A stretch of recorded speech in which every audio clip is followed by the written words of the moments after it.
Bonjour à tous, chers dirigeants. Avez-vous un mystère ou bien une missis dans votre entreprise? Pas encore. Il va falloir créer la fonction car nous allons être amenés à gérer de plus en plus de queues, des files d'attente à cause des conditions sanitaires et des précautions à prendre dans les lieux clos. La distanciation sociale oblige. Faire la queue est un des irritants de nos vies.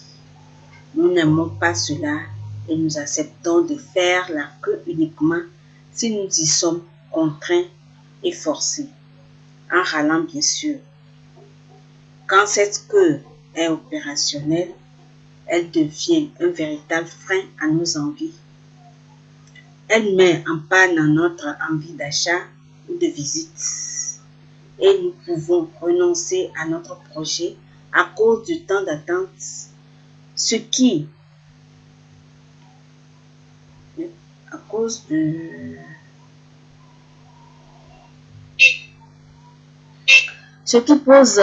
bien évidemment un gros problème d'attractivité pour les entreprises concernées. On ne le soupçonne peut-être pas, mais faire la queue est un comportement très complexe, chargé de nombreuses composantes physiologiques qui font l'objet d'études et mobilisent des messieurs et des demoiselles outre-Atlantique. En effet, les Américains sont depuis des décennies des grands maîtres de la question, bien de la gestion des queues. Ils en ont fait tout un art, puisant certainement dans leur savoir-faire.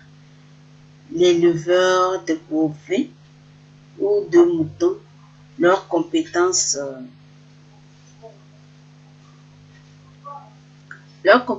pour faire entrer leurs bestiaux dans l'exemple auraient été mises en service de la gestion des queues des clients dans les centres commerciaux, les parcs d'attractions et autres endroits où l'attente est de mise. Qu'observent ces experts? Premièrement, nous sommes plus ou moins consentants à l'attente en fonction de toutes sortes de facteurs internes et externes. Notre état d'esprit joue beaucoup. Nous n'avons pas la même acceptation si nous sommes énervés ou au contraire très sereins, pour les raisons qui n'ont rien à voir avec la dite queue, ce qui est très difficile à appréhender. 2.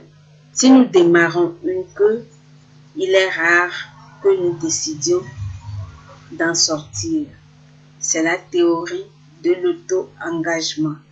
Nous sommes entrés dans un processus et nous avons beaucoup de mal à l'arrêter. Et pire, plus nous avons attendu, plus nous acceptons d'attendre.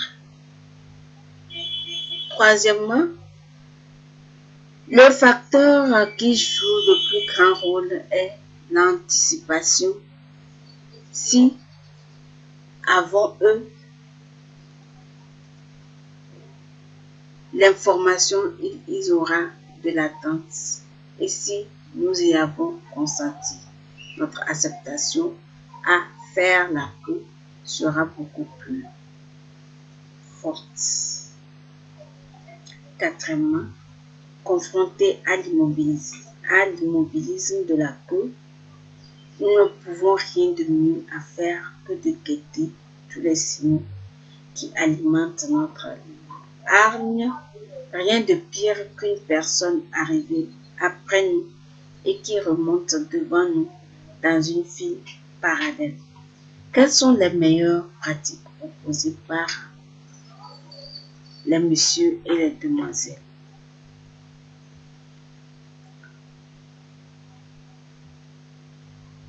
Avant, premièrement, bien indiquer les créneaux où il y aura plus ou moins d'affluence avec des modulations de tarifs pour aplanir les pics et les creux. Deuxièmement, proposer un service en temps réel. De plus en plus d'applis me proposent. Troisièmement, permettre aux personnes de s'éloigner pendant leur temps d'attente pour s'occuper autrement avec un système de rappel quand le moment est venu sur place. Maintenant, sur place, qu'est-ce qu'il faut faire? C'est-à-dire avant, j'avais parlé de avant qu'il y ait des queues. C'est-à-dire avant la queue, premièrement, il faut bien indiquer les créneaux où il aura plus ou moins d'affluence, c'est-à-dire à vos clients, indiquer les moments où il n'y a pas assez d'affluence, avec des modulations de tarifs pour aplanir les pics. Et les creux, c'est-à-dire vous leur proposez de revenir au moment où il n'y a pas d'affluence et en retour aussi vous leur proposez une réduction sur le tarif. Ou bien vous proposez un suivi en temps réel, c'est-à-dire de plus en plus d'applications le proposent.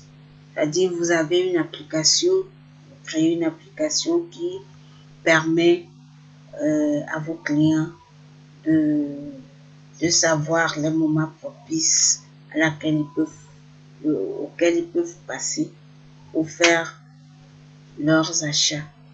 Et troisièmement, il faut permettre aux personnes de s'éloigner, c'est-à-dire pendant leur temps d'attente pour s'occuper autrement, avec un système d'appel. Quand le moment est venu, c'est-à-dire vous leur dites, bon, vous pouvez aller vous vaquer à votre occupation, laissez votre contact. Nous allons vous rappeler lorsque le moment est propice, afin que vous puissiez faire vos empreintes plus facilement. Ou bien, l'option, ça c'est sur place, ça c'est avant, c'est-à-dire là, les personnes ne seront pas au service, ne seront pas dans vos cadres ou bien dans vos locaux. Maintenant, si c'est dans vos locaux, dans le cadre même en même temps, installez la queue dans les conditions confortables. Évitons le soleil brûlant ou la pluie battante. Et proposez un Wi-Fi qui fonctionne bien. Rien de mieux que regarder une vidéo ou alimenter sa page Facebook pendant ce temps d'attente. C'est-à-dire, soit vous mettez un Wi-Fi en marche qui vont permettre d'occuper vos clients.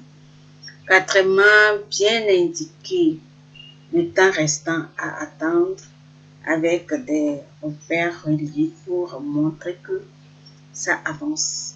Cette communication de l'information est essentielle. Et bon, c'est troisièmement, c'est quatrièmement, proposer des activités pendant la queue. Il n'est pas rare de voir aux États-Unis un teasing ou bien un teasing d'une attraction ou une préparation à l'achat. Les vendeurs, tablette en main, facilitent la future visite. Cinquièmement, bien contrôler la queue pour qu'il n'y ait pas de sentiment de tricherie ou d'iniquité. C'est-à-dire, c'est eux qui viennent infiltrer la queue pour aller se faire servir rapidement. Former les personnes qui encadrent ou qui accueillent à réagir sereinement en cas de mauvaise humeur. Enfin, il est essentiel d'analyser l'évolution d'une queue sur la durée. Il y a en effet des queues psychologiques et des queues pathologiques. S'il est normal d'avoir une queue qui augmente, qui n'augmente pas au cours de la journée, il faut redoubler de vigilance. avec une queue qui augmente dans le temps ou présente des variations très importantes. Ces analyses fines permettent de renforcer l'accueil en temps réel, comme ouvrir de nouvelles caisses ou des guichets à certaines heures de la journée si la question n'est pas bien traitée par la queue.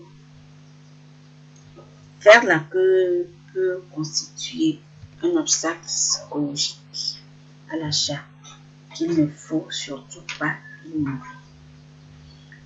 Certains diront que la queue peut aussi être perçue comme un signe de grande attractivité. Ce n'est pas faux, mais c'est peut-être un luxe d'un autre âge. Merci. On se retrouve la prochaine fois. Et gardez bien ceci.